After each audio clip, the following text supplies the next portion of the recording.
যারা আছেন তারা মাহফিল শুনবেন। আল্লাহ আমাদের সবাইকে তৌফিক দান করুন, বলুন আমিন। إن الحمد كله لله الحمد لله نحمده ونستعينه ونستغفره ونعوذ بالله من شرور أنفسنا ومن سيئات أعمالنا ونشهد أن لا إله إلا الله وحده لا شريك له ونشهد أن سيدنا ونبينا وحبيبنا وطبيبنا ومولانا محمدا عبده ورسوله الذي أرسله بالحق بشيرا ونذيرا وداعيا إلى الله بإذنه وسراجا منيرا. وقد قال الله تعالى في كلامه المجيد وفرقانه الحميد: أعوذ بالله من الشيطان الرجيم. بسم الله الرحمن الرحيم. إن الله وملائكته يصلون على النبي يا أيها الذين آمنوا صلوا عليه وسلموا تسليما. اللهم صل على سيدنا مولانا محمد وعلى آل سيدنا مولانا محمد. سبحان الله الحمد لله لا إله إلا الله. سبحان الله الحمد لله لا إله إلا الله. لا إله إلا الله. لا إله إلا الله. لا إله إلا الله محمد رسول الله. بسم الله الرحمن الرحيم.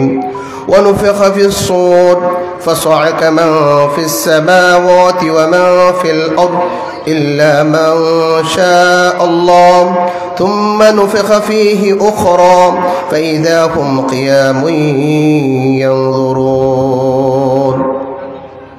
صدق الله العظيم. ঐতিহ্যবাহী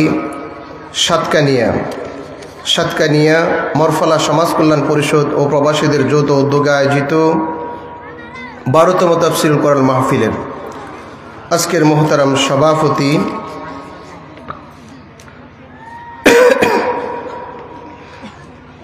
আলহাজ সিরাজুল ইসলাম সাহেব, প্রধান শিক্ষক মরফলা RMN উচ্চ বিদ্যালয়। আজকের প্রধান মেহমান আলহাজ শাহজাহান চৌধুরী সাহেব, উদ্বোধক আলহাজ নুরুল ইসলাম সিদ্দিকী সাহেব। অসংখ্য ওলামায়ে কেরাম আলোচনা করেছেন। আলোচনা করবেন হাজারো আলেমের উস্তাজ, অসংখ্য প্রফেসরের উস্তাজ, আমার উস্তাজ প্রফেসর ডক্টর আকম আব্দুল কাদের স্যার, মঞ্চ উপবিষ্ট মেহমানবৃন্দ, দূর দূরান্ত থেকে আগত দিনদার আল্লাহওয়ালা রাসূল প্রেমিক জনতা, পর্দার আড়ালের মা ও বোনেরা, আমরা মহান রাব্বুল আলামিনের দরবারে শুকরিয়া আদায় করছি। রাব্বুল আলামিন মেহেরবানি করে, দয়া করে, মায়া করে সারাদিনের কর্মব্যস্ততা শেষে রাতে ঘুমানোর আগে আল্লাহর কোরআন থেকে আলোচনা শোনার জন্য আসার বসার তৌফিক দান করেছেন। রব্বুল আলামিনের দরবারে শুকরিয়া আদায় করে বলি আলহামদুলিল্লাহ। সকল প্রশংসা পাওয়ার একমাত্র মালিক কে? আমাদের সৃষ্টিকর্তা কে? আমাদের রিজিক দাতা, জীবনদাতা, বিধানদাতা কে? অগণিত অসংখ্য দরুদ ও সালাম বিশ্ব মানবতার মুক্তির দিশারি সাইয়্যিদুল মুরসালিন, খাতামুন নবিয়্যিন, উম্মতের কান্ডারি মুহাম্মদুর রাসূলুল্লাহ সাল্লাল্লাহু আলাইহি ওয়াসাল্লামের প্রতি জীবনের প্রতিটা ক্ষেত্রে যার অনুকরণ করা প্রতিটা মুমিন মুসলমানের জন্য ফরজ। মাগফিরাত কামনা করছি সব আল্লাহর বান্দাবান্দির যারা এই মানুষের মৃত্যুবরণ করেছেন। বিশেষ করে আমরা যারা এখানে উপস্থিত আছি, আমরা যারা মাকে হারিয়েছি, যারা বাবাকে হারিয়েছি, আপনজন প্রিয়জন স্বজনদেরকে হারিয়েছি, আজকের এই মাহফিলের কোরআনের মাহফিল থেকে আমরা তাদের জন্য মাগফিরাত কামনা করছি। আল্লাহ রাব্বুল আলামিন সবার কবরকে জান্নাতের বাগান বানিয়ে দিন। বিশেষ করে এই দেশটাকে স্বাধীন করার জন্য যারা জীবন দিয়েছেন, দ্বিতীয় স্বাধীনতা ৩৬শে জুলাই, ৫ই আগস্ট, আমাদের ছাত্র জনতা, আলেম ওলামা, আম জনতা হক ফিরিয়ে দেওয়ার জন্য, মানুষের হক প্রতিষ্ঠা করার জন্য যারা জীবন দিয়ে অন্ধকার কবরে চলে গেলেন, আল্লাহ রাব্বুল আলামিন তাদের কোরবানিকে জান্নাতের বিনিময়ে কবুল করুন, আমিন। যুগ যুগ ধরে এই দেশ এবং সমাজ রাষ্ট্রে আল্লাহর কোরআনকে প্রতিষ্ঠিত করার জন্য যারা সংগ্রাম করে গিয়েছেন, যারা জীবন দিয়েছেন, রব্বুল আলামিন তাদের এই কোরবানিকে আল্লাহর জান্নাতের জন্য কবুল করেন, আমিন। আমার কথা বোঝা যায়? কথা বলবেন, কথা বোঝা যায় কিনা? নিজেরা কথা বললে আমার কথা কি বোঝা যাবে? কেউ কথা বললে সামনে চলে আসবেন, তার জন্য স্টেজ খালি আছে, কথা বলা যাবে না। আল্লাহ রাব্বুল আলামিন একটা চমৎকার সুযোগ করে দিয়েছেন। সাতকানিয়া, লোহাগাড়া, আলেম ওলামা, ইসলামী আন্দোলনের জন্য একটা উর্বর ভূমি, ঠিক কিনা বলেন? সারা দেশ যেখানে 90% মুসলমান, সেখানে মাঝে মাঝে শোনা যেত কোরআনের মাহফিল বন্ধ, আলোচনা করা যায় না, মসজিদের ইমামের চাকরি চলে যায়। এমন একটা সময় আমরা পার করছি কি করিনি? করছে কিনা বলেন? আমি আজকে জুমাতেও আলোচনা করেছিলাম, মুসলমান 90% বলা হচ্ছে, কিন্তু আসলে কি 90% মুসলমান কিনা?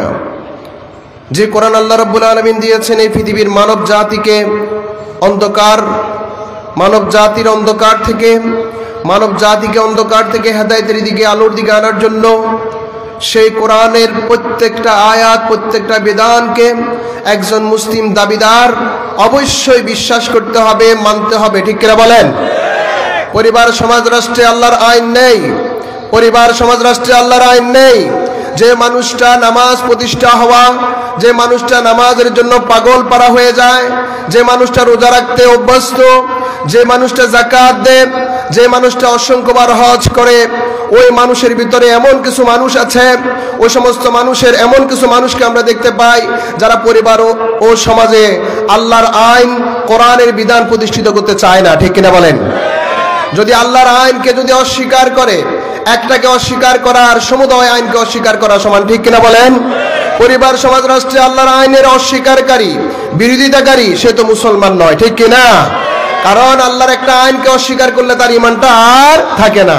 আমরা যারা আজকে এই মাহফিলে এসেছি, এই কোরআনের মাহফিল যারা আয়োজন করেছেন, তাদেরকে মোবারকবাদ জানাচ্ছি।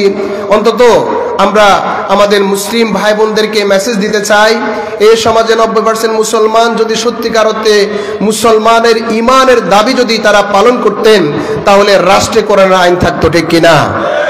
কারণ যে ব্যক্তি রাষ্ট্রে কোরআনের আইন চায় না, অপছন্দ করে, ঘৃণা করে, অথবা রাষ্ট্রে যারা আইন প্রতিষ্ঠিত করতে চায় তাদের বিরোধিতা করে, তারা মুসলমান থাকতে পারে না, ঠিক কিনা বলেন? কারণ ঈমান হলো আল্লাহর প্রত্যেকটা বিধানকে অন্তরে বিশ্বাস করা, মুখে স্বীকার করা, কোনো একটাকে অস্বীকার করা যাবে না, কোনো একটা বিরোধিতা করা যাবে না। তো যে ব্যক্তি পরিবার সমাজ রাষ্ট্রে আল্লাহর আইনকে প্রতিষ্ঠিত করার বিরোধিতা করে, সে কি আর মুসলমান থাকতে পারে? খুব খেয়াল রাখবেন, একেবারে ক্লিয়ার। তো তাহলে মুসলিম কারা? এক কমন কথা, আল্লাহর সমুদয় বিধানকে যারা অন্তরে বিশ্বাস করবে, মুখে স্বীকার করবে, কোনো একটা বিরোধিতা করতে পারবে না, কোনো একটা ঘৃণা করতে পারবে না, যতটুকু আমল করতে পারে ততটুকু মুসলিম। কিন্তু অস্বীকার করলে, ঘৃণা করলে, বিরোধিতা করলে ঈমানের খাতা থেকে ওই লোকের নাম কেটে যাবে, ঠিক কিনা বলেন? খেয়াল রাখবেন, এটা খুবই জরুরি। আমাদের দেশের মানুষগুলো নামাজকে অস্বীকার করে না, আমাদের দেশে মুসলমানেরা রোজাকে অস্বীকার করে না, আমাদের দেশের মুসলমানেরা হজকে অস্বীকার করে না। খুব কম যে পার্সেন্ট অস্বীকার করে, এটা পার্সেন্টেজে পড়ে না, তারা নাস্তিক। কিন্তু 90% মুসলমানদের ভিতরে আমরা অসংখ্য মুসলিমদেরকে দেখতে পাই যারা রাষ্ট্রে আল্লাহর আইন চায় না। আমরা আমাদের অসংখ্য আশপাশে অসংখ্য ভাই বোনদেরকে দেখতে পাই যারা রাষ্ট্রে আল্লাহর আইন প্রতিষ্ঠিত করতে চায়, তাদের বিরুদ্ধে অবস্থান নেয় তারা, ঠিক কিনা?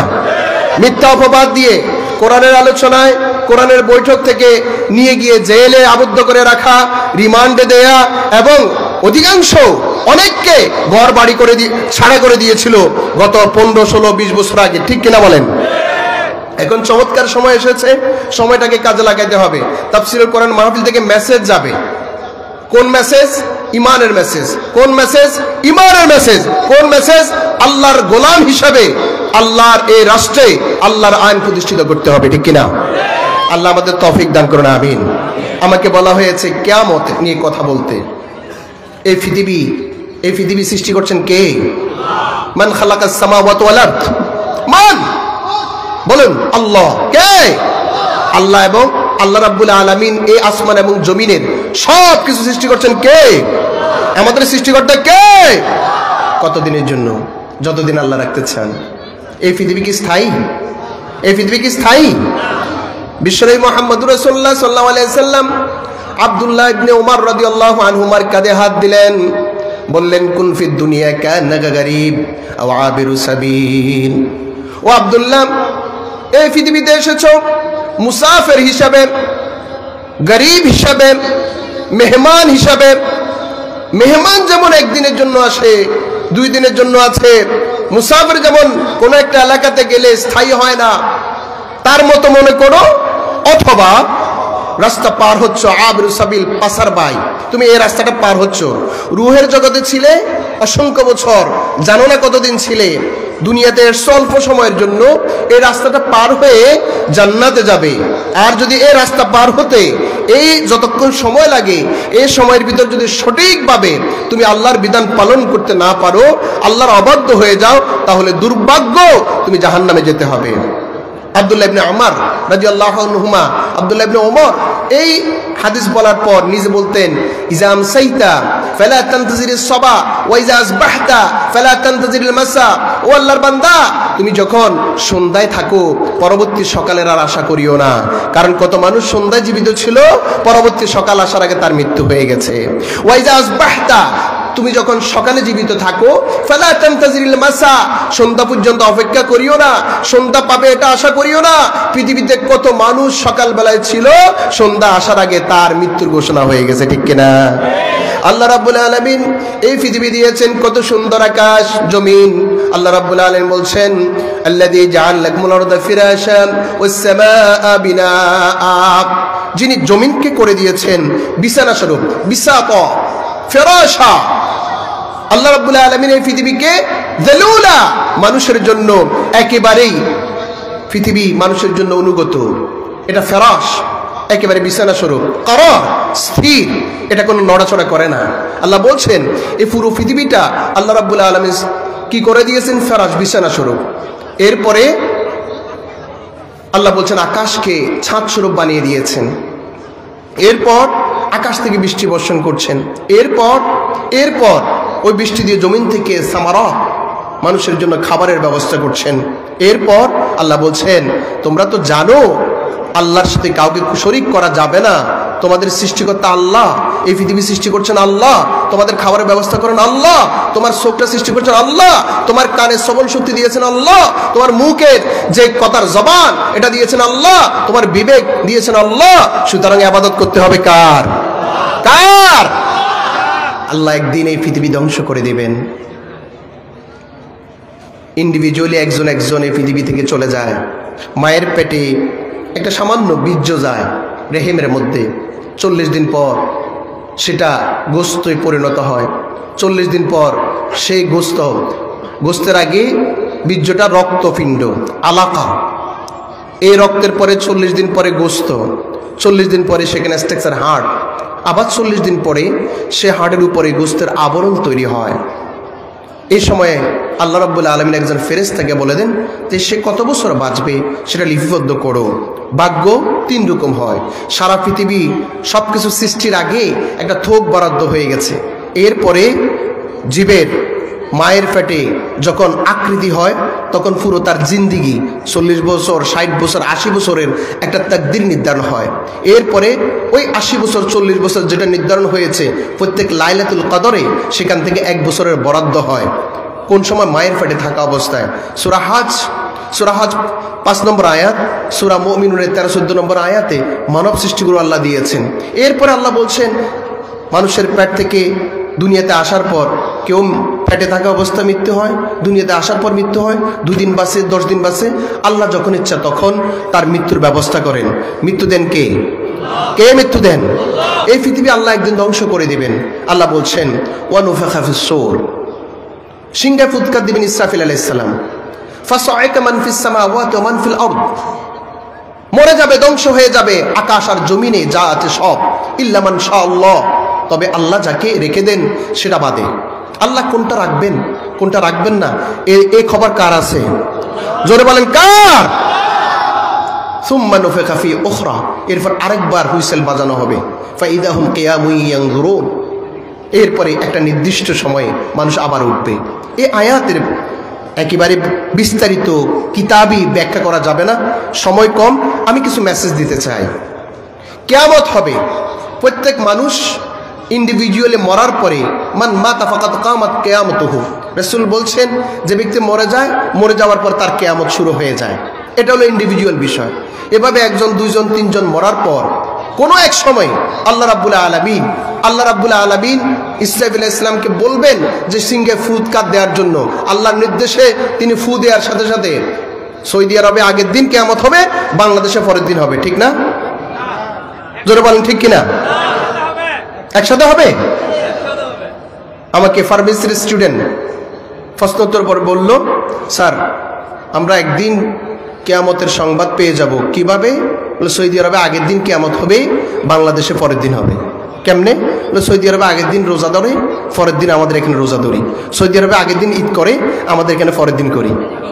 তা আমি বললাম রোজা ঈদ এগুলো তো হচ্ছে চাঁদ দেখা, উদয় অস্ত ভিন্নতা আছে। রাসূল বলছেন দেখে, চোখে দেখে চাঁদ দেখলে একটা দেশের মানুষ যখন দেখে, যখন চাঁদ দেখে তখনই রোজা রাখা হয়, চাঁদ দেখলে আবার রোজা ভেঙে ঈদ করা হয়। এটা দেশের ভিন্নতার কারণে ভিন্ন রকম আছে, বহু আলোচনা আছে। তো এখন ইসরাফিল আলাইহিস সালাম যেদিন ফু দিবেন, ইসরাফিল আলাইহিস সালাম যে এত ছোট যে তিনি ফু দিলে সেটা প্রথমে সৌদি আরব যাবে, পরে বাংলাদেশে আসবে, এরকম নাকি? আল্লাহ রাব্বুল আলামিন যখন হুইসেলের নির্দেশ দিবেন, রাসূল সাল্লাল্লাহু আলাইহি সাল্লাম এর বেশ কিছু হাদিস যে ফেরেশতারা কত বড়, শুধুমাত্র বলছেন যে উযিনা লিয়ান উবাইয়িনা, আমি আল্লাহর কাছে অনুমতি প্রাপ্ত হয়েছি আরশ বহনকারী ফেরেশতাদের বর্ণনা দিতে, যে আরশের ফেরেশতারা কাঁধ থেকে কান পর্যন্ত এই জায়গাটা বলে 500 বছরের রাস্তা। সুবহানাল্লাহ। 4 জন ফেরেশতা বহন করছে, কিয়ামতের দিন 8 জনে বহন করবে আল্লাহর আরশ। তাহলে ইসরাফিল আলাইহিস সালাম এবং জিবরাইল আলাইহিস সালাম এরা হচ্ছে ফেরেশতাদের সরদার। জিবরাইল আলাইহিস সালাম কত বড়? বলে 600টা ডানা আছে, 2টা ডানা দিয়ে এভাবে পৃথিবীকে উড়াই দিতে পারে কি পারে না? ইসরাফিল আলাইহিস সালামের সিংহার ফুয়ের সামনে পৃথিবী, সৌরজগৎ, শনি, বুধ, বৃহস্পতি এবং যত সৌরজগতের যত গ্রহ উপগ্রহ আছে সব ইসরাফিল আলাইহিস সালামের সিংহার ফুৎকারের সামনে থাকবে কি থাকবে না? যখন হুইসেল বাজানো হবে সাথে সাথে খসে পড়বে আল্লাহ রাব্বুল আলামিনের সৃষ্টি সৌরজগতের গ্রহ নক্ষত্র সবগুলো। ইযা জুলজিলাতিল আরদু জিলজালাহা ওয়া আখরাজাতিল আরদু আথকালাহা, এই সিংহার ফুৎকারের সাথে সাথে পৃথিবী এমন ভাবে প্রকম্পিত হবে, প্রকম্পিত হবে, আল্লাহু আকবার, ভূগর্ভে যা আছে সব বের হয়ে আসবে, একটা একটা করে খসে পড়বে তারকা। ইল্লা মান শাআল্লাহ, আল্লাহ যাকে রাখেন আল্লাহই ভালো জানেন। মনে রাখবেন আল্লাহ রাব্বুল আলামিন এই পৃথিবীতে, আল্লাহ রাব্বুল আলামিন তার সৃষ্টির মধ্যে আমরা বলে থাকি 18,000 মাখলুকাত, এটার অথেন্টিসিটি আমরা খুঁজে পাই না। অগণিত অসংখ্য আল্লাহ সৃষ্টি করছেন, কিন্তু এর ভিতরে 4টা সৃষ্টিকে আল্লাহ নিজ হাতে তৈরি করছেন। কয়টা? একটা হলো আদম আলাইহিস সালাম, নিজ হাতে আল্লাহ তৈরি করেছেন। আরেকটা জান্নাতে আদম, আরেকটা ভাগ্যলিপি কলম, আরেকটা আল্লাহর আরশ। আল্লাহর সকল সৃষ্টির মধ্যে আল্লাহর আরশটা সবচেয়ে বড়। কত বড় বর্ণনা শেষ করা যাবে না। আল্লাহ যে বললেন ইল্লা মান শাআল্লাহ, আল্লাহর সকল সৃষ্টি আল্লাহ সিংহে ফুৎকার দিলে ভেঙে পড়বে। আল্লাহ যা চান, যা রাখার ইচ্ছা আল্লাহ তা রাখবেন। হতে পারে সেটা আরশ, অথবা আল্লাহ যাকে রাখতে চান সেটা আল্লাহ রাখবেন, বাকি সব তছনছ হয়ে পড়বে কি পড়বে না? পড়বে কি না বলেন?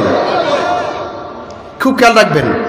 আমাদের আমাদের অনেকের মনে আমাদের মৃত্যুর কথা একেবারেই মনে থাকে না। আমরা যখন ক্ষমতায় থাকি এটা ধ্বংস হবে একেবারেই মনে থাকে না।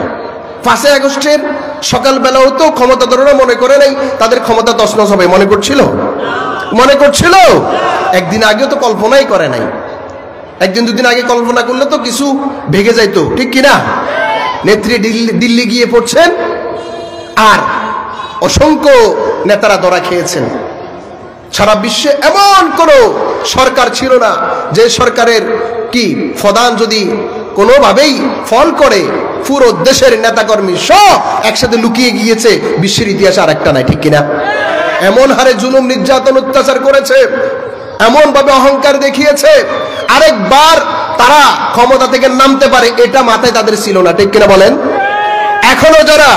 এখনো যারা ভালো অবস্থানে আছে কারো কারো আচরণ এমন দেখা যায় মনে হচ্ছে তারা ক্ষমতা পেয়ে গেছে, তাদের আচরণ এমন মনে হচ্ছে যে তাদের থেকে এই ভালো অবস্থা চেঞ্জ হবে না। না না, মনে রাখতে হবে প্রত্যেক অত্যাচারীর জন্য অবশ্যই পানিশমেন্ট আছে, ঠিক কিনা বলেন? আমি তো বলি উনার তো নানার বাড়ি আছে, উনি ওখানে বেঁচে যাচ্ছেন, তোমাদের কি আছে? তোমাদের সেটাও তো নাই। তোমাদের জন্য বঙ্গোপসাগর আছে। অত্যাচার করবে না, একেবারে না। জুলুম করবে না, একেবারে না। এই পৃথিবী মুসলমানদের জন্য এবং এই পৃথিবীর মানুষদের জন্য আল্লাহ রাব্বুল আলামিন স্থায়ী হিসেবে করেন নাই, রেখেছেন। Journey to the edge of the universe, journey to the edge of the universe NASA কর্তৃক একটা ভিডিও ছেড়েছে, আপনারা সেটা দেখবেন। পৃথিবীটাকে দেখবেন একটা ডটের মতো। জার্নি, গুগলে লিখবেন journey to the edge EDGE of the universe. এটা মহাশূন্যের বিভিন্ন জায়গায় ঘোরে, ওটাতে দেখবেন পৃথিবী একটা ডটের মতো। শনি গ্রহ, মঙ্গল গ্রহ, বুধ, বৃহস্পতি, ছায়াপথ, সৌরজগতের অসংখ্য কিছু তারা চেষ্টা করেছে ধারণ করার জন্য যতটুকু আল্লাহ তাদের ক্ষমতা দিয়েছে। সেখানে পৃথিবীটা মাত্র একটা ডট, একটা বিন্দুর মতো। সে বিন্দুতে আমেরিকা আছে, সে বিন্দুতে কি লন্ডন, আমেরিকা, লন্ডন, কানাডা, এ আমার দেশ, আপনার ভালোবাসা, সাতকানিয়া, চট্টগ্রাম সব আছে না নাই?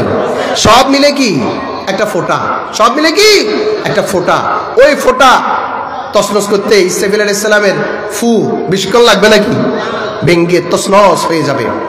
আল্লাহ রাব্বুল আলামিন বললেন ওয়ানুফিখা ফিস-সূর ফাসাইকা মান ফিস সামাওয়াতি ওয়া মান ফিল আরদ। যেদিন সিংহায় ফুৎকার দেওয়া হবে সব কিছু ধ্বংস হয়ে যাবে, হালাক হয়ে যাবে, মানুষ মরে যাবে, জীবগুলো মরে যাবে, ইল্লা মান শাআল্লাহ, তবে আল্লাহ যা রাখতে চান তা। কেমন ভয়াবহ হবে? কোরআনের শেষের সূরাগুলো যদি আপনি পড়েন অস্থির হয়ে যাবেন। বললো যে এমন যে দুধ পান যিনি করান, যে মা তার সন্তান কখন দুধ পান করবে সেটা তিনি জানেন, তিনি সেটা ভুলে যাবেন, তিনি সেটা ভুলে যাবেন।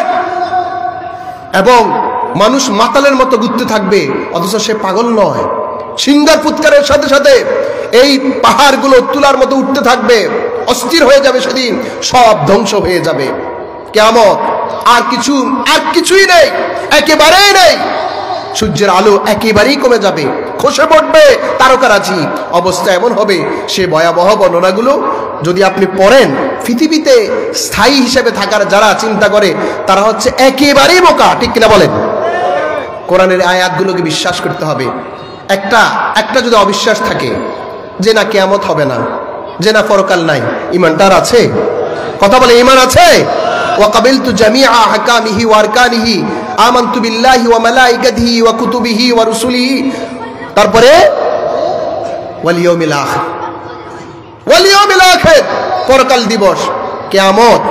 আল্লাহ রাব্বুল আলামিন এই পৃথিবী থেকে একদিন ধ্বংস করে দিয়ে পৃথিবীর আমলগুলোর একটা যাজা আল্লাহ রাব্বুল আলামিন কিয়ামতের দিবসে দিবেন। সেই কিয়ামতের দিবসের মানে হাশরের মাঠে আল্লাহ দিবেন। তার আগে কিয়ামতের যে আলামতগুলোর কথা বলা হয়েছে সেই আমলগুলো সামান্য আমি একটু উল্লেখ করে এরপরে পরবর্তী কথাগুলো বলার চেষ্টা করব। ইমাম বুখারী সহিহ বুখারীর 96 নম্বর অধ্যায়, বুখারী শরীফে 100টা অধ্যায় আছে, 100টা অধ্যায়। প্রথম অধ্যায় বাদউল ওয়াহি, সর্বশেষ অধ্যায় কিতাবুত তাফসীর।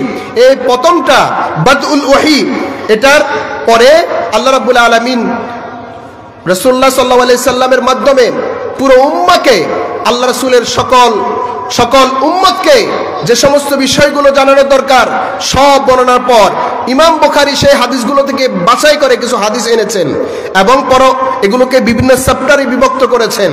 এটার 100টা অধ্যায় আছে। 96তম অধ্যায় হচ্ছে কিতাবুল ফিতান। কিতাবুল ফিতানের মধ্যে 26টা পরিচ্ছেদ আছে। সেখানে 6641 নম্বর হাদিস থেকে 6717 নম্বর এ হাদিস, তার মানে হলো 76টা হাদিস বর্ণনা করেছেন কিয়ামতের আলামত, কিয়ামতের বিষয়গুলো বর্ণনা নিয়ে। ইমাম মুসলিম সহিহ মুসলিমের 57টা অধ্যায় আছে, 57টা অধ্যায়। সেখানের 28তম অধ্যায়, 55 নম্বর অধ্যায়ের মধ্যে 28টা পরিচ্ছেদ আছে। 7716 নম্বর হাদিস থেকে 7605 নম্বর হাদিস, মানে 189টা হাদিস কিতাবুল ফিতান, মানে ফিতনা, কিয়ামতের আগে যে সমস্ত আলামত অবস্থা দেখা যাবে সেগুলো নিয়ে হাদিস বর্ণনা করেছেন। আমি সেখান থেকে অল্প কিছু আলোচনা করব। কিয়ামতের আলামতগুলো কিছু আছে বড়, কিছু হচ্ছে ছোট। আল আলামা আল কুবরা, আল আলামাত আস সুগরা মনে রাখবো অল্প করে। ইমাম মুসলিমের একটা হাদিস 7467 নম্বর হাদিস, সেখানে 10টা আলামত উল্লেখ করেছেন। আমি সেগুলো একটা একটা করে বলবো। এগুলো হচ্ছে আলামতে কোবরা। 1 নম্বর হলো আদ-দুখান। দোখান, এক রকমের ধোঁয়া বের হবে, সেটা এখনো দেখা যায় নাই, বিস্তারিত বলার একেবারেই সময় নেই। 2 নম্বর দাজ্জাল, দাজ্জাল আসবে, তিনি এখনো আসেন নাই, বিভিন্ন মতান্তর আছে।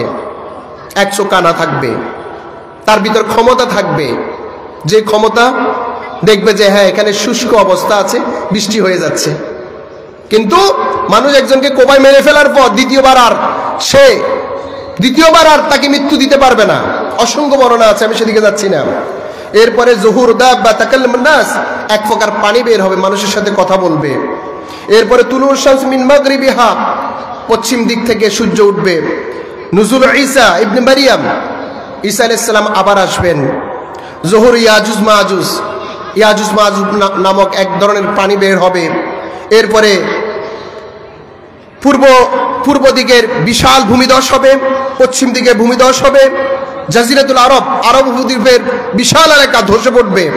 এরপরে ইয়েমান থেকে এক ধরনের আগুন বের হবে, যেটা মানুষদেরকে হাসরের মাঠে নিয়ে আসবে। এগুলোর একটাও আসে নাই। এগুলো হচ্ছে আলামতে কোবরা। আলামতে কোবরা 1 নম্বর বলছি যে দোখান, এক ধরনের ধোঁয়া বের হবে। 2 নম্বর বলছি দাজ্জাল। 3 নম্বর বলছি এক ধরনের পানি বের হবে, যেগুলো আসলে মানুষ নয়, কিন্তু তারা মানুষের সাথে কথা বলবে। এরপরে পশ্চিম দিকে সূর্য উঠে। এখন কোন দিকে সূর্য উঠে? আর কিয়ামতের আগে কোন দিকে উঠবে? পশ্চিম দিকে উঠবে, মনে থাকবে। এরপরে হলো ঈসা আলাইহিস সালামের আগমন ঘটবে। ঈসা আলাইহিস সালাম, আল্লাহ রাব্বুল আলামিন ঈসা আলাইহিস সালামকে আকাশে উঠিয়ে নিয়েছেন, আবার প্রেরণ করবেন। এরপর পশ্চিম দিগন্তে, পৃথিবীর পশ্চিম দিগন্তে একটা বড় ধরনের ভূমিধস হবে। পূর্ব দিগন্তে ভূমিধস হবে, আরব উপদ্বীপে ভূমিধস হবে।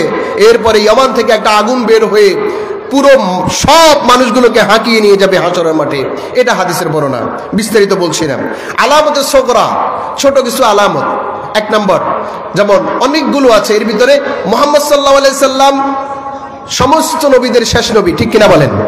এই পৃথিবীতে আল্লাহ কতজন নবী প্রেরণ করেছেন? 1,24,000। আবু যর গিফারি রাদিয়াল্লাহু থেকে বর্ণিত, আবু যর গিফারি রাদিয়াল্লাহু রাসূলকে বলছেন, কামিন নবিয়ুনা ইয়া রাসূলুল্লাহ, ও আল্লাহ রাসূল, এই পৃথিবীতে কতজন নবী আল্লাহ প্রেরণ করেছেন? বললেন যে, রাসূলুল্লাহ সাল্লাল্লাহু আলাইহি সাল্লাম এর উত্তরে বললেন, আল্লাহ রাব্বুল আলামিন এই পৃথিবীতে 1,24,000 পয়গম্বর প্রেরণ করেছেন। বলছেন কোন নবী প্রথমে? আদম আলাইহিস সালাম। কোন নবী শেষে? বলে মুহাম্মদ সাল্লাল্লাহু আলাইহি সাল্লাম। মুসলিম শরীফের হাদিস, মুহাম্মদ সাল্লাল্লাহু আলাইহি সাল্লাম বলেছেন যে আমি নবী ছিলাম যখন আদম আলাইহিস সালাম মাটি এবং পানির সাথে ছিল। এটা নিয়ে চট্টগ্রামের আলেম উলামারা, বিশেষ করে যারা নিজেদেরকে অনেক সুন্নি, কঠিন সুন্নি দাবি করেন, বিভিন্ন আলোচনার দিকে যান তারা। একবারে সমাধান হলো যে আদম আলাইহিস সালাম এই পৃথিবীতে আসার দিক থেকে সর্বপ্রথম নবী। আর আল্লাহ রাব্বুল আলামিন যাদেরকে নবী বানাবেন, আল্লাহর আজলে আল্লাহ ঠিক করেছেন, সেই হিসেবে আল্লাহ রাব্বুল আলামিন মুহাম্মদুর রাসূলুল্লাহ সাল্লাল্লাহু আলাইহি সাল্লামকে সর্বপ্রথম নবী হিসেবে ঠিক করেছেন। ক্লিয়ার কিনা? আর এই পৃথিবীতে প্রেরণ করেছেন মুহাম্মদুর রাসূলুল্লাহ সাল্লাল্লাহু আলাইহি সাল্লামকে সর্বশেষ। এরপরে মুহাম্মদ সাল্লাল্লাহু আলাইহি সাল্লাম যে সর্বশেষ নবী আসলেন, এরপরে আর কোনো নবী আসবে না, এটা একটা কিয়ামতের আলামত। ঈসা আলাইহিস সালাম আসবেন কি নবী হিসেবে নাকি উম্মত হিসেবে? নবী হিসেবে না উম্মত হিসেবে? তার নবুয়ত কাটা হবে? কাটা হবে না। তার নবুয়ত থাকবে, কিন্তু তিনি উম্মত থাকবেন, তার কোনো শরীয়ত থাকবে না। তিনি কোন শরীয়তের উপর আমল করবেন? মুহাম্মদ রাসূলুল্লাহ সাল্লাল্লাহু আলাইহি ওয়াসাল্লামের শরীয়তের উপর আমল করবেন। এরপরে ওয়াফাতুন নবী, নবী সাল্লাল্লাহু আলাইহি ওয়াসাল্লাম ইন্তেকাল করেছেন, এটা আলামতে সগরা, এটাও একটা আলামত। রাসূল দুনিয়া থেকে বিদায় হয়েছেন, ইন্তেকাল করেছেন, এটাকে আমাদের একটা ছোট আলামত। ইনশিকাকুল কমর, রাসূলুল্লাহ সাল্লাল্লাহু আলাইহি সাল্লামের আঙ্গুলের ইশারায় চাঁদ দ্বিখণ্ডিত হয়েছে। মক্কার কাফিরেরা বলল, মুহাম্মদ তুমি যদি নবী হও তাহলে তুমি কিছু মিরাকল দেখাইতে হবে। এক এক সময় এক একটা দাবি করত। রাসূলুল্লাহ সাল্লাল্লাহু আলাইহি ওয়াসাল্লাম চাইতেন আল্লাহ রাব্বুল আলামিনের দেওয়া মুআজিজাগুলোর মাধ্যমেও তারা যদি উদ্বুদ্ধ হয়ে ঈমান আনে তাহলে অসুবিধা কোথায়। এর ভিতরে একটা ছিল এরকম যে হ্যাঁ তুমি ইশারা করে চাঁদকে দ্বিখণ্ডিত করো, তখন আমরা বুঝবো যে তুমি নবী, তখন ঈমান আনবো। রাসূলুল্লাহ সাল্লাল্লাহু আলাইহি ওয়াসাল্লাম খুব আবেগে আকাঙ্ক্ষা, সেই আল্লাহ দিন খেয়াল করলেন, আল্লাহর ইচ্ছায় সে আঙ্গুল দিয়ে রাতের বেলা এভাবে ইশারা করলেন। আব্দুল্লাহ ইবনে আব্বাস রাদিয়াল্লাহু আনহুমা বলছেন চাঁদ দ্বিখণ্ডিত হয়ে জবলে আবু কুবাইসের দুই পাশে দুই পাট পড়ে গিয়েছে। আল্লাহু আকবার। আবার লেগে গিয়েছে, আর কাফিররা বলল সিহরুন মুস্তামির, ও এটা তো একটা জাদু আর কি, সাথে সাথে চেঞ্জ হয়ে গেছে। এমন ফোড়া কোফাল যাদের চোখ আল্লাহ রাব্বুল আলামিন, যাদের চোখে হেদায়েত, যাদের অন্তরে আল্লাহ হেদায়েত দেন নেই, যাদের কানে হেদায়েতের কথা ভালো লাগে না, যাদের চোখে হেদায়েতের আয়াতগুলো ভালো লাগে না, তাদেরকে তো আর হেদায়েত দেয়া যাবে না। আর হেদায়েতের মালিক কে? হেদায়েতের মালিক কে? এরপরে সাহাবায়ে কেরাম দুনিয়া থেকে বিদায় হয়ে যাওয়া, এটাও আলামত, কিয়ামতের আলামত। এরপরে বাইতুল মাকদিস মুসলমানেরা বিজয় করবে, এটা এখনো হয়নি, এই আলামতটা এখনো রয়ে গেছে। মুসলমানেরা বাইতুল মাকদিস বিজয় করবে। এখন ইহুদিরা যেভাবে দখল করে আছে পুরো ফিলিস্তিন, কি হারে অত্যাচার নির্যাতন করছে, আল্লাহু আকবার। প্রতিদিন অসংখ্য মুসলমানকে তারা বোমিং করে পশু পাখির মতো করে হত্যা করছে। পার্শ্ববর্তী অসংখ্য মুসলিম কান্ট্রি আছে, আমার মনে হয় না তারা দায়িত্ব পালন করছে। আল্লাহ রাসূল সাল্লাল্লাহু আলাইহি ওয়াসাল্লাম বলছেন সারা পৃথিবীর মুসলমানেরা একটা বডির মতো, কোন একটা অঙ্গে ব্যথা হলে সমগ্র পৃথিবী, সমগ্র বডিতে যেমন ব্যথিত হয়, সারা পৃথিবীর কোন এক জায়গাতে একজন মুসলিম যদি ব্যথিত হয়, তাহলে কথা ছিল অন্য অঞ্চলের এক দিগন্তের মুসলিম যদি ব্যথিত হয়, অন্য দিগন্তের মুসলিমও ব্যথিত হবে। কিন্তু সেরকম পাশে আছে সৌদি আরব, পাশে আছে অন্যান্য দেশ, মুসলিম কান্ট্রি, তাদের যথাযথ ভূমিকা যদি থাকতো ইহুদিরা এ সাহস পেত না। তাদের কিছু কর্মকাণ্ড মাঝে মাঝে মুনাফিকের মতো মনে হয়। কিছু কিছু মুসলিম কান্ট্রি ইহুদিদের সাথে, ইসরায়েলের সাথে তেল এবং বিভিন্ন বাণিজ্যিক সম্পর্ক তাদের আছে, অথচ তারা যদি সেটা বন্ধ করত, অর্থনৈতিক অবরোধ যদি তারা করত, তাহলে তারা এই সাহসটা পেত না। আজকের আমেরিকা দেখেন, আমেরিকা মুসলমানদেরকে কি হারে নির্যাতন করছে, অত্যাচার করছে, মারছে, এটা দেখার পরেও ইসরায়েলকে তারা অস্ত্র দিচ্ছে। আল্লাহ রাব্বুল আলামিন তাদেরকে খোদাই গজব দিয়ে আগুন দিয়ে পুড়িয়ে দিচ্ছে, ঠিক কিনা বলেন? কিন্তু তারা সেটা বুঝতে তাদের দেরি হচ্ছে। আমরা চাই আল্লাহ রাব্বুল আলামিনের কাছে দোয়া করি ফিলিস্তিন যেন স্বাধীন হয়ে যায়। নিজেদের এই ভূমির জন্য তারা 100 বছর তারা যুদ্ধ করছে, 100+ থেকে বেশি হয়েছে। নিজের দেশে মেহমান দাওয়াত দিয়েছে, মেহমান ঘরে এসে ওই যে হোস্ট যারা মালিক, তাদেরকে এখন একেবারেই অত্যাচার নির্যাতন করতে করতে তাদেরকে এখন ভিক্ষুক বানিয়ে দিয়েছে। আল্লাহ রাব্বুল আলামিন একদিন ক্ষমতা দিবেন মুসলমানদেরকে, হাত্তা এমনকি পাথর পর্যন্ত কথা বলবে এ মুসলিম, ইয়া ইবনে আদম, ইয়া মুসলিম, ও মুসলিম, ও আদমের সন্তান, এখানে একজন ইহুদি আছে, তাকে হত্যা কর। আল্লাহু আকবার। এটা দেরি হবে না। তো সেদিন আমাদের বাইতুল মাকদিস একেবারেই স্বাধীন হয়ে যাবে, সেটাকে আমাদের আলামত। বিভিন্ন ফিতনাগুলো ছড়িয়ে পড়ছে, যেমন জানা বেবিচার বেড়ে গেছে, এটাকে আমাদের আলামত। জানা বেবিচার বেড়ে গেছে, এই নিয়ে চমৎকার একটা হাদিস তিরমিজি শরীফে এসেছে। অনেকে দৈব বলছেন, বিদাসী হাদিসটা আমি উল্লেখ করছি না। জানা বেড়ে যাওয়া, বেবিচার বেড়ে যাওয়া কিয়ামতের আলামত। আপনি চিন্তা করে দেখেন, আমি তো এরকম বলতাম, আমাদের সমাজে 20 বছর আগে কোনো একটা ছেলে যদি একটা মেয়ের সাথে ফ্যাম বা অবৈধ যোগাযোগ হতো, তখন তো বিয়ে হওয়া দূরের কথা, সমাজের মানুষগুলো জানলে ওই পরিবারের সাথে অন্যান্য পরিবারগুলো যোগাযোগ পর্যন্ত রাখতো না। এটা হলো সামাজিক শাস্তি। আর এখন দেখেন জানা কি হারে প্রত্যেকের ঘরের মধ্যে, প্রত্যেকের পরিবারে বিয়ে অনুষ্ঠানে জানার যে হারে প্রচলন, বিয়ের আগে অবৈধ যোগাযোগ, বিয়ের আগে নিজেদের ভিতরে মেলামেশা, এরপরে স্বামী স্ত্রী ছাড়া, মাহারেম ছাড়া অন্যদের সাথে যে আমাদের দূরত্ব বজায় রাখা দরকার, সেগুলো কিছুই হচ্ছে না, বরং সব জায়গাতে অবাধ মেলামেশা, জানার প্রচলন। নাটক, সিনেমা, আপনি যদি ইন্টারনেট খুলেন, নেট খুলেন, কোরআনের যদি একটা আয়াত খুঁজতে যান, সেখানে উলঙ্গ একটা মহিলা চলে আসবে, ঠিক কিনা কন? কারণ এগুলো ইহুদিরা চালায়, এগুলো নন মুসলিমেরা চালায়, এগুলো মুশরিকেরা চালায়। আমরা তো এখন সেই নিজেদের ভিতরে আমরা যে নেট প্রযুক্তির ক্ষেত্রে অনেক পিছিয়ে থাকার কারণে আমাদের ওদের জিনিসগুলো আমাদেরকে ব্যবহার করতে হচ্ছে। এরপর মানুষের কাছে আমানত নিজের গনিমতের মতো ব্যবহার করা আছে না নাই বলেন? রাষ্ট্রের সম্পদ বেগম বাড়িতে নিয়ে বাড়ি করেছে, ঠিক কিনা কন? হাজার হাজার কোটি টাকা পাচার করে নিয়ে গিয়েছে।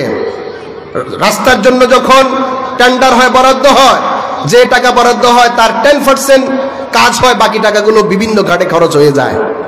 এবং ইভেন মসজিদ নির্মাণের জন্য মিডল ইস্ট থেকে যখন টাকা পাঠানো হয়, সেখানেও একটা পার্সেন্টেজ দিয়ে দিতে হয়, ঠিক কিনা বলেন? এগুলো কি নিজের সম্পদ মনে করছে? আমি সুন্নতি মাদ্রাসার 2005 সালে সুন্নতি মাদ্রাসার জন্য, আমি তখনও ভার্সিটিতে জয়েন করিনি, আমি তখন স্টুডেন্ট। তো একজন থেকে 5,000 টাকা জাকাতের তুলে পাঠালাম। কিছুদিন পরে আমার জন্য 1200 টাকা পাঠানো হয়েছে। কেন? বলে একটা মানে জাকাত কালেক্টর হিসাবে আপনাকে একটা পাঠ দেওয়া হচ্ছে। একটা দুঃসংবাদের কথা বলছি, আমাদের ভিতরে কিছু কিছু ভাই আলেম ওলামা মাদ্রাসা মসজিদের জন্য এভাবে কিছু টাকা কেউ দিল আর কি, সেখানে একটা পোর্শন তারা খেয়ে ফেলতেছে। এটা একেবারে ঘরের কথা বলছি। আমি তো এটার জন্য তো আমি এটার জন্য তো চাকরি করি না, আমি তো এটা চাকর নয়, আমি তো এটার কর্মচারী নই। আমি মাদ্রাসা মসজিদকে যদি কিছু হেল্প করতে পারি সেটা পরকালে পাবো, কিন্তু সেখান থেকে একটা পার্সেন্ট ঢুকে যাচ্ছে, রাষ্ট্রের সম্পদগুলো খেয়ে দিচ্ছে, একেবারে নিয়ে যাচ্ছে নিজের সম্পদের মতো, প্রত্যেকটা কাজে ঘুষ খাচ্ছে। এটা কিয়ামতের আলামত। আমানতকে নিজের আল্লাহর রাব্বুল আলামিনের পক্ষ থেকে আমার জন্য পরীক্ষা, আমার কাছে দায়িত্বের আমানত, টাকা পয়সার আমানত, বিভিন্ন আমানত যখন আসবে সেটা আমি খেয়ানত করতে পারবো না। সম্পদ, গনিমতের সম্পদ, জাকাতকে নিজের মতো করে নিজের গনিমত পাবে মনে করে একটা পাট খেয়ে ফেলতেছে। আর এখন তো কি পাট, চট্টগ্রামের একজন চমৎকার, আপনারা চমৎকার বলবেন না কোন শব্দ ইউজ করবেন, ব্যবসায়ী যিনি কত হাজার কোটি টাকা নিয়ে গেছে জানেন তো? গেছে কি নেয় নাই? এগুলো কিয়ামতের পুরোটাই আলামত। মহিলারা পুরুষের নেতৃত্ব দেওয়া কিয়ামতের আলামত নয়? আল্লাহ রাব্বুল আলামিন কে নেতৃত্ব দিবে বলছেন? পুরুষ না মহিলা? পুরুষ। সেখানে মহিলা নেতৃত্ব দিচ্ছে, মহিলার জায়গাতে থাকবে তাদের সম্মান নিয়ে, সেখানে নেত্রী মহিলা। দেশে তো কোনো পুরুষই নাই এমন মনে হতো এক এক সময়, অথচ যারা চেষ্টা করে যাচ্ছে আল্লাহর বিধানকে বাস্তবায়ন করার জন্য, তাদেরকে সহযোগিতা না করে তাদের বিরোধিতা করছে। প্রশ্ন করে যে আপনার দলের মধ্যে মহিলা প্রধান নয় কেন, মহিলা নেত্রী নয় কেন? কি উত্তর দিবে? আল্লাহর কোরআন যা আছে সেটাই উত্তর দেওয়া উচিত। আমার মাকে নিয়ে আমি যদি কক্সবাজার যেতে যাইতাম, আম্মা তো ইন্তেকাল করেছেন, অন্ধকার কবরে চলে গেলেন, তো কক্সবাজার যাওয়ার সময় ড্রাইভারের সাথে কি মা কথা বলবে না? আমি বলবো। যদি বলে যে না আমি তোর মা, আমি কথা বলবো, আমার প্রেস্টিজ নষ্ট হচ্ছে, তো সেটা তো একেবারে অজ্ঞতাপূর্ণ কথা। মহিলারা মায়ের জাতি, তাদের সম্মান থাকবে। পুরুষের জন্য কিছু দায়িত্ব বন্টন আছে, মহিলার জন্য কিছু দায়িত্ব থাকবে, খেয়াল রাখবেন। এরপর মসজিদগুলো খুব সৌন্দর্য করছে কিন্তু মুসল্লি নাই, এটা কিয়ামতের আলামত। পাড়ায় পাড়ায় মসজিদ নির্মিত হচ্ছে। আমরা যখন বিভিন্ন প্রোগ্রামের জন্য বিভিন্ন জায়গাতে যাওয়ার চেষ্টা করি, মসজিদগুলো তালাবদ্ধ থাকে। মসজিদ তালাবদ্ধ থাকবে কেন? কি চমৎকার করে মসজিদ কারুকার্য করছে। সে মসজিদের মুয়াজ্জিনের বেতন ৪,০০০ টাকা, ইমামের বেতন ৫,০০০ টাকা, তারাবিতে টাকা তুলে ১,০০,০০০ টাকা, আর ইমাম মুয়াজ্জিনকে কিছু দিয়ে বাকি টাকাগুলো ওনারা মসজিদের জন্য খরচ করছে। আরে আল্লাহ রাব্বুল আলামিন যে ইবাদত নিবে সেটা হচ্ছে কলব, অন্তর ঠিক থাকতে হবে। মসজিদ এত চাকচিক্য করছে কিন্তু মুসল্লি নাই, এটা কিয়ামতের আলামত। এরপরে হঠাৎ মৃত্যু হয়ে যাওয়া কিয়ামতের আলামত। অজ্ঞ লোক, অশিক্ষিত লোক, চরিত্রহীন লোক নেতা নির্বাচিত হওয়া, সেটাও কিয়ামতের আলামত। আছে না নাই আমাদের সমাজে? আমরা নেতা বানাচ্ছি কাকে? আপনার নেতা বানানোর দরকার ছিল কাকে? আপনি মসজিদের যেভাবে ইমাম বানান, ইমাম মানে নেতা, মসজিদের ইমাম বানানোর সময় যেমন ইলম আছে কিনা, তাকওয়া আছে কিনা, অপেক্ষাকৃত ভালো মানুষ কিনা, চরিত্রবান কিনা, তাকে আপনি মসজিদের ইমাম বানান, নেতা বানান। তো সমাজের নেতা বানানোর সময় আপনি কেন একজন সুদখোর, ঘুষখোর, চাঁদাবাজ, মদখোর এবং বিড়িখোরকে আপনি নেতা বানালেন টাকা দেখে? কিয়ামতের আলামত। ও যুবক, তুমি কার পিছনে ঘুরছো? তুমি ঘুরবে এমন লোকের পিছনে ঘুরবে যে তোমাকে আল্লাহর দিকে নিয়ে যাবে। ওয়াত্তাবি সাবিলা মান আনাবা ইলাইয়া, আল্লাহ বলছেন যে তার অনুসরণ করো যে আমার দিকে আসে। যে ব্যক্তি যোহর নামাজ পড়লো না, তুমি তার পিছনে ঘুরো। আসরও নাই, মাগরিবও নাই, এশাও নাই, সূরা ফাতিহাও পারো না, কোরআন তেলাওয়াত করতে জানো না, তুমি তাকে নেতা বানিয়ে দিছো একটু টাকা দেখে। মুসলমানের নেতা হবে কে? যে সবচেয়ে বেশি ইলমদার, আমলদার, তাকওয়াবান, চরিত্রবান, ঠিক কিনা বলেন? মুহাম্মদ রাসূলুল্লাহ সাল্লাল্লাহু আলাইহি ওয়াসাল্লামের ইন্তিকালের পরে নেতাকে নির্বাচিত হবেন। দেখা গেল সবচেয়ে রাসূলের কাছাকাছি, রাসূলের জীবদ্দশায় প্রায় 17 ওয়াক্ত নামাজের ইমামতি করেছেন আবু বকর রাদিয়াল্লাহু আনহু। ইসলামের ক্ষেত্রে তার অবদান অনেক বেশি ছিল। সে আবু বকর রাদিয়াল্লাহু নেতা হলেন। তারপর কে বেশি? হলো ওমর। তারপর কে? উসমান। তাদেরকে নেতা নির্বাচন করার ক্ষেত্রে টাকা দেখছিল? কথা বলেন, টাকা দেখছিল? শক্তি দেখছিল? কি দেখছিল? তাকওয়া। কি দেখছে? তাকওয়া। খুব খেয়াল রাখবেন, আমি আর আলামত নিয়ে কথা বলছি না, একটু এই বিষয়গুলো দিয়ে খেয়াল রেখে আমরা নিজেদেরকে ঠিক করে নেওয়ার চেষ্টা করব। এরপর বাকি আয়াতের বাকি অংশ আল্লাহ রাব্বুল আলামিন বলছেন সুম্মা নুফিখা ফি উখরা ফাইদা হুম কিয়ামুন ইয়ানজুরুন। দেখুন, পুরো পৃথিবী ধ্বংস হয়ে গেল। ফুৎকার, কিয়ামতের আলামতগুলো পাওয়া যাওয়ার পর একটার পর একটা, একটার পর একটা, একটার পর একটা, একটার পর একটা। তবে একটা হাদিস মনে রাখবেন, মুসলিম শরীফের হাদিস, এই পৃথিবী আল্লাহ রাব্বুল আলামিন ধ্বংস করবেন না যতক্ষণ পর্যন্ত একজন লোক যদি বাকি থাকে যে আল্লাহ আল্লাহ বলতে পারে। আল্লাহ বললেওয়ালা একজন থাকলেও আল্লাহ পৃথিবী ধ্বংস করবেন না। সুবহানাল্লাহ। এই পৃথিবীর নাস্তিকেরা বেঁচে আছে আল্লাহ বললেওয়ালা ব্যক্তির উসিলায়, ঠিক কিনা বলেন? এই পৃথিবীর নাস্তিকেরা বেঁচে আছে, কাফিররা বেঁচে আছে, মুশরিকরা বেঁচে আছে, পৃথিবী বেঁচে আছে আল্লাহকে স্বীকার করেনওয়ালার স্বীকারোক্তির মাধ্যমে, ঠিক কিনা? এই আল্লাহর জমিনে আল্লাহর বিধান বাস্তবায়ন হবে, এটা যারা চায় না তাদের বুঝা উচিত এই পৃথিবীটা ঠিক আছে, স্থির আছে, চলছে আল্লাহ বললেওয়ালা ব্যক্তির উসিলায়, ঠিক কিনা? আল্লাহ রাব্বুল আলামিন বললেন ওয়ানুফিখা ফিস সূর, এরপরে আল্লাহ বলছেন কি সুম্মা নুফিখা ফি উখরা, আরেকটা ফুৎকার আসবে। হাদিস শরীফে এসেছে মা বাইনান নাফতাতাইনি আরবাউন, দুইটা ফুৎকারের মাঝে, এখানে আল্লাহ দুইটা ফুৎকারের কথা বলছেন। ওয়ানুফিখা ফিস সূর ফাসাইকা মান ফিস সামাওয়াতি ওয়া মান ফিল আরদ ইল্লা মান শাআল্লাহ, এটা একটা অংশ। এক ফুৎকার দেওয়ার পর সব ধ্বংস হয়ে যাবে। সুম্মা নুফিখা ফি উখরা, এরপর আরেকবার ফুৎকার, হুইসেল বাজানো হবে।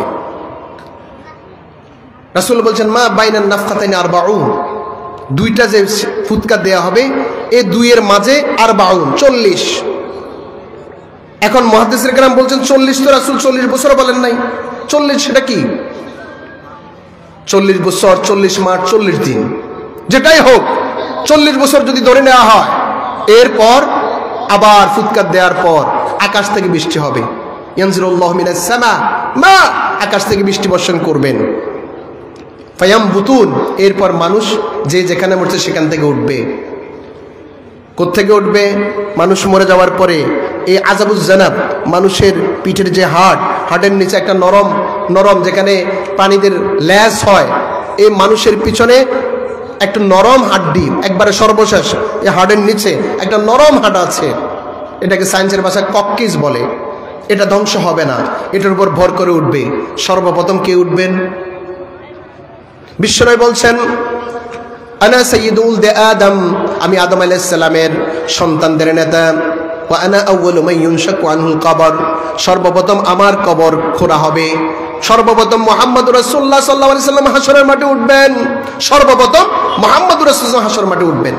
সিংহার দ্বিতীয় ফুৎকারের পরে, বৃষ্টি হওয়ার পর একে একে উঠা শুরু হবে। যেভাবে কামায়াম বুতুনাল বাকাল, জমিন থেকে যেভাবে বৃষ্টির পরে গাছ উঠে, শস্য উঠে, সবজি উঠে, গাছ যেভাবে উঠে ভেবে উঠতে শুরু করবে, উঠবে।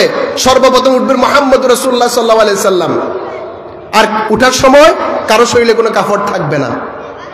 আয়েশা রাদিয়াল্লাহু আনহাকে বলছেন, রাসূলুল্লাহ সাল্লাল্লাহু আলাইহি সাল্লামকে যখন জিজ্ঞাসা করা হলো যে কাইফা ইয়াহশুরুন নাস ইয়া রাসূলুল্লাহ, হে আল্লাহর রাসূল, মানুষ কিভাবে উঠবে হাসরের মাঠে? রাসূল বললেন, হুফাতান উরা, মানুষের শরীরে কোনো কাফড় থাকবে না, পায়ে কোনো জুতা থাকবে না। রাসূল সাল্লাল্লাহু আলাইহি সাল্লামকে আয়েশা রাদিয়াল্লাহু আনহা বললেন, ওয়ান নিসা, মহিলাদের অবস্থা এরকম? বলে ওয়ান নিসা, মহিলাদের অবস্থা সেরকম। ফামা নাস্তাহি ইয়া রাসূলুল্লাহ, আল্লাহর রাসূল আমাদের কি অবস্থা হবে? আমাদেরকে শরম লাগবে না? ইয়া আয়েশা, তো বিশ্বনবী সাল্লাল্লাহু আলাইহি ওয়াসাল্লাম বললেন, ও আয়েশা, আল আমরু আশাদ্দু মিন আন ইয়ানজুরা বা'দু মিলা বা'দ, আয়েশা রে, হাসরের মাঠের অবস্থা এত ভয়াবহ হবে, কেউ কারো দিকে কেউ তাকাবে না। আল্লাহু আকবার। কেন? তাদনু শামসু ইয়াউমাল কিয়ামাতি আলা কদরি মিলিন, কিয়ামতের দিবসে সূর্য 1 মাইল উপরে চলে আসবে।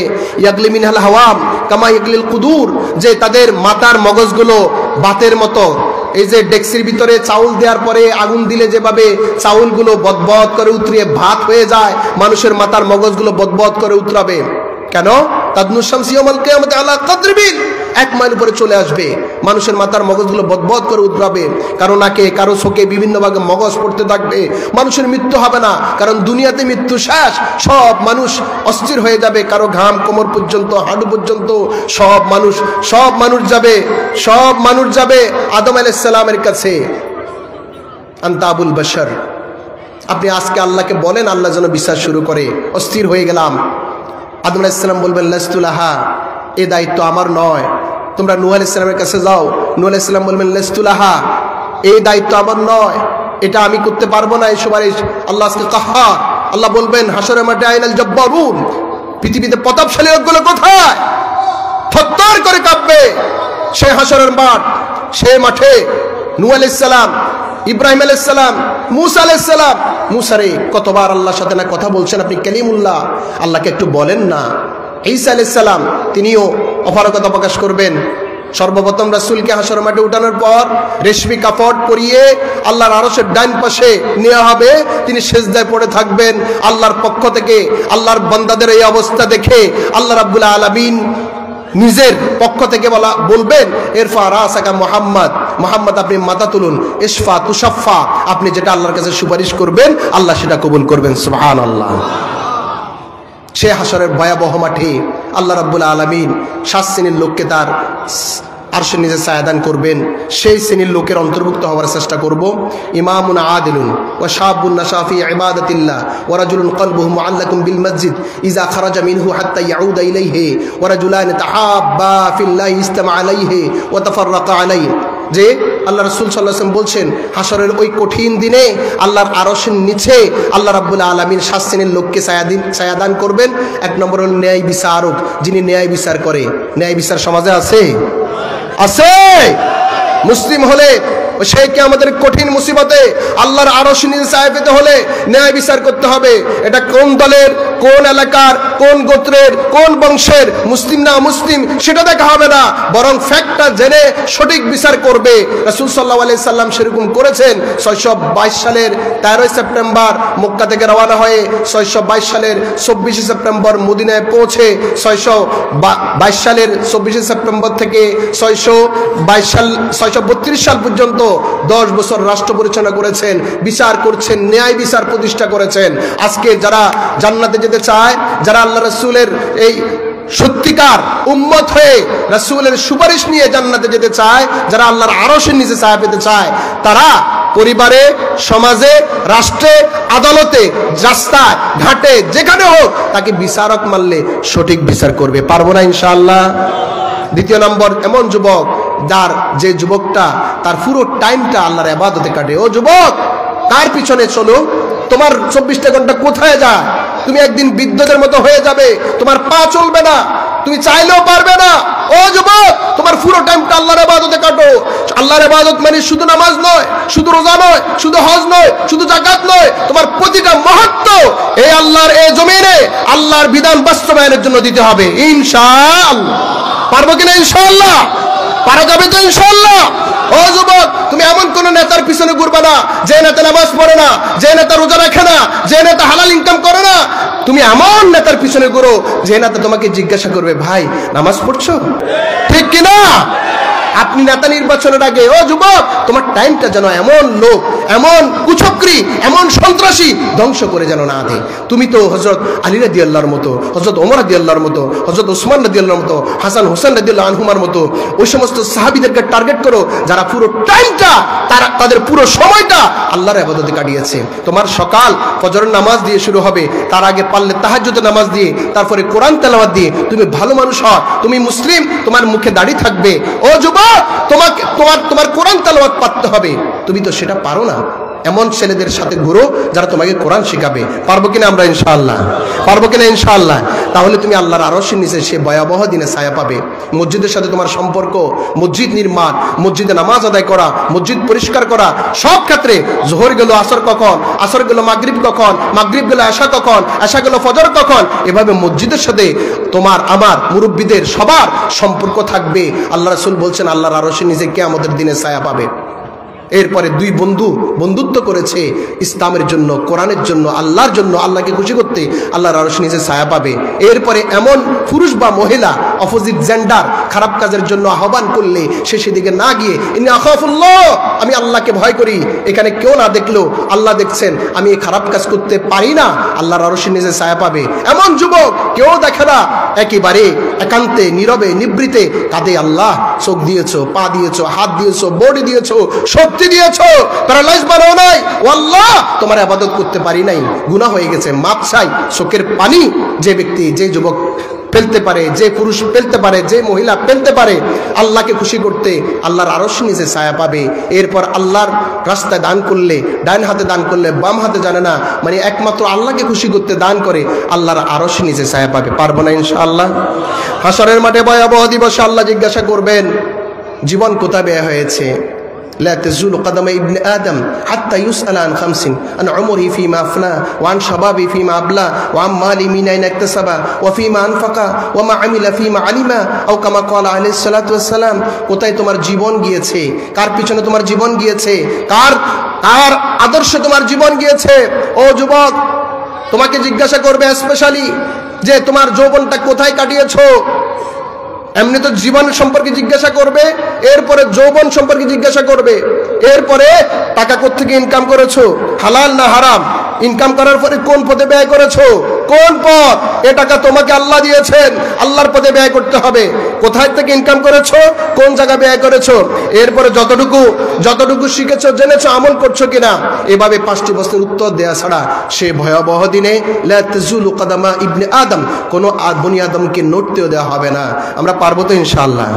আমরা আমাদের সময়টাকে হিসাব করব, আজকের দিনটা কেমনে গেল, আজকে সকালটা গেল কিনা, নামাজের মাধ্যমে, কোরআন তেলাওয়াতের মাধ্যমে, আজকে কি জোহরে জুমাটা পড়লাম কিনা, আজকে আসর নামাজ জামাতে পড়লাম কিনা, মাগরিবের নামাজ পড়লাম কিনা, আমি আমার প্রতিটা কর্মে আমার আল্লাহকে স্মরণ রাখতে পারলাম কিনা, প্রতিটা ক্ষেত্রে রাসূলের আদর্শ বাস্তবায়ন করতে পারলাম কিনা। পারবো কিনা ইনশাআল্লাহ? পারবো কিনা ইনশাআল্লাহ? আমি আমার কথা সামারি করছি, আর মাত্র 2 মিনিটের ভিতরে আমার আলোচনা শেষ হবে ইনশাআল্লাহ। বলুন তো, আল্লাহর এই জমিনে কার বিধান চলবে? আল্লাহর এই জমিনে কার বিধান চলবে? আমার ব্যক্তিগত জীবন, আমার পারিবারিক জীবন কার তরিকা মোতাবেক? রাসূলের। কার? রাসূলের তরিকা। কার নির্দেশ মোতাবেক? আল্লাহর নির্দেশ। এই সমাজ ও রাষ্ট্রে ব্যক্তিগত জীবনে আমল হচ্ছে, কিন্তু রাষ্ট্রীয় জীবনে আল্লাহর কোরআনের আইন বাস্তবায়ন হচ্ছে না। ঠিক কিনা বলেন? আমাদের জীবনে যতক্ষণ আমাদের শরীরে রক্ত থাকবে, আমাদের শরীরে যতক্ষণ বেন চলবে, আমরা ততক্ষণ এই কোরআনের আইন বাস্তবায়ন করার জন্য চেষ্টা করে যাব ইনশাআল্লাহ। কারা কারা এই কোরআনের আইনকে আল্লাহর এই জমিনে বাস্তবায়নের জন্য চেষ্টা করবেন? হাত তুলে দেখান আল্লাহকে। ওয়াল্লাহ ওয়াল্লাহ, আমরা নামাজ পড়ি, আমরা রোজা রাখি, আমরা হজ করি, আমরা যাকাত দিই, এটাকে আমরা যেমন ফরজ মনে করি, এই রাষ্ট্রে তোমার এই কোরআনের বিধান বাস্তবায়ন করাকে, তোমার এই কোরআনের বিধানকে বাস্তবায়ন করা, তোমার এই কোরআনের আইনকে প্রতিষ্ঠিত করাকে আমরা ফরজ মনে করি। তোমরা আমাদের তৌফিক দান করো, আমিন। ও আল্লাহ, তুমি আমাদের তৌফিক দান করো, আমিন। ও আল্লাহ, আমাদের তুমি তৌফিক দান করো, আমিন। এরপর খুব খেয়াল রাখবেন, আপনার পরিবার, আপনার যে সন্তানগুলো সামনে আসতেছে তাদেরকে দিন শেখানো, ইসলাম শেখানো, কোরআন শেখানোর জন্য আপনার খুব বেশি খেয়াল করতে হবে। আপনার সন্তানটা আজকে দিন গেল, সে পড়াশোনা করেছে, স্কুলে একটা কোরআন আয়াত পড়ে নাই, রাসূলের একটা জীবনের একটা অংশ পড়ে নাই, একটা মাসালা শিখে নাই। কালকে গেল, পরশুদিন গেল, একটা সপ্তাহ শেষ হয়েছে, আপনার ছেলে কোরআনের একটা আয়াত অর্থসহ পড়ে নাই, একটা হাদিস পড়ে নাই, একটা মাসালা শিখে নাই। এই বছর পুরোটা গেল, আপনার ছেলে 1-এ পড়ে, 2-তে পড়ে, 3-তে পড়ে, 4-এ, ক্লাস 10-এ অনার্সে পড়ে, আপনার ছেলে সায়েন্স, বিজ্ঞান, দুনিয়ার সব পড়লো, আল্লাহর এই কোরআনটা পড়া তার ভাগ্যে জুটলো না। তো এটা তো সৎ সন্তান হবে না, ঠিক কিনা কন? ঠিক কিনা বলেন? আমরা রাষ্ট্রে এমন একটা শিক্ষানীতি চাই যে শিক্ষানীতি স্কুল, কলেজ, বিশ্ববিদ্যালয়, মাদ্রাসা সহ সব ক্ষেত্রে কোরআন সিলেবাস থাকবে, ঠিক কিনা বলেন? আমরা এমন একটা শিক্ষানীতি চাই যে শিক্ষানীতিতে রাসূলের জীবনী থাকবে, ঠিক কিনা বলেন? আমরা আমাদের সন্তানগুলোকে নিয়ে জান্নাতে যেতে চাই। আল্লাহ রাব্বুল আলামিন বললেন, ওয়াল্লাযীনা আমানু ওয়াত্তাবা'তুহুম যুররিয়াতুহুম বিঈমান আলহাকনা বিহিম যুররিয়াতাহুম। যারা ঈমান এনেছে, যারা ঈমান এনেছে, তাদের সন্তানগুলোকে ঈমানের দাবিতে গড়ে তুলেছে, আল্লাহ রাব্বুল আলামিন ছেলে মেয়ে বংশধরকে একসাথে জান্নাতে মিলিত করাবেন। আমরা পারবো তো ইনশাআল্লাহ? আমরা পারবো তো ইনশাআল্লাহ? আমরা 5 ওয়াক্ত নামাজ জামাতে পড়বো তো ইনশাআল্লাহ? আমরা ইসলামের পথে থাকবো তো ইনশাআল্লাহ? খুব খেয়াল রাখবেন, মুসলমান দাড়ি রেখে দেন, মুসলমান মসজিদে যাবেন, আমাদের মা বোন যত সময় নামাজ আদায় করবে, মা বোন ঘর থেকে বের হওয়ার সময় ফর্দা নিয়ে বের হবে, বেফর্দা বের হবে না। আপনি আপনার মেয়েটাকে স্কুলে পাঠাচ্ছেন, অবশ্যই ফর্দা, অবশ্যই শরীর ডেকে রাখবে, জিলবাব পরবে, আল্লাহ ইয়াসতুরু জামিয়াল বাদান, যেটা পুরো শরীরকে ডেকে রাখবে। আপনার মেয়েটা ঘর থেকে, আপনার মেয়েটা বালেগা হয়েছে, আপনার বোনটা বালেগা হয়েছে, বড় হয়েছে, ঘর থেকে বের হওয়ার সময় বেফর্দা, তার মুখ দেখা যাচ্ছে, শরীরের অঙ্গভঙ্গিমাগুলো দেখা যাচ্ছে। আল্লাহ, আপনি যে কবিরা গুনাহ হচ্ছে এই মেয়েটার, ওই কবিরা গুনার একটা অংশ আপনিও, আপনারও কবিরা গুনাহ হচ্ছে, ঠিক না কন? আমরা আমাদের সমাজকে সুন্দর করতে চাই, আমরা অসুস্থ মানুষের সেবা করতে চাই, আমরা অসহায় মানুষের সহযোগিতা করতে চাই, আমরা নন মুসলিম, হিন্দু, বৌদ্ধ যারা আছে তাদেরকেও সহযোগিতা করতে চাই। কারণ ইসলাম অমুসলিমদের জন্য যে চমৎকার বিধান দিয়েছে সেটা কি? যে ঈমান আনলে আলহামদুলিল্লাহ, ঈমান না আনলেও একজন অমুসলিম অভুক্ত থাকলে তাকে খাবার দিবে, একজন অমুসলিমের কাপড় না থাকলে তাকে কাপড় দিবে, একজন অমুসলিমের ঘর না থাকলে ঘর দিবে, একজন অমুসলিমের যদি অসুস্থ হয় তাকে চিকিৎসা করবে। এই চমৎকার বিধান ইসলাম দিয়েছে, আল্লাহর পক্ষ থেকে এসেছে, রাসূল সাল্লাল্লাহু আলাইহি ওয়াসাল্লাম আমাদেরকে শিখিয়েছেন। ওয়া মা তাওফীক ইল্লা বিল্লাহ। আসসালামু আলাইকুম ওয়া রাহমাতুল্লাহি ওয়া বারাকাতুহু।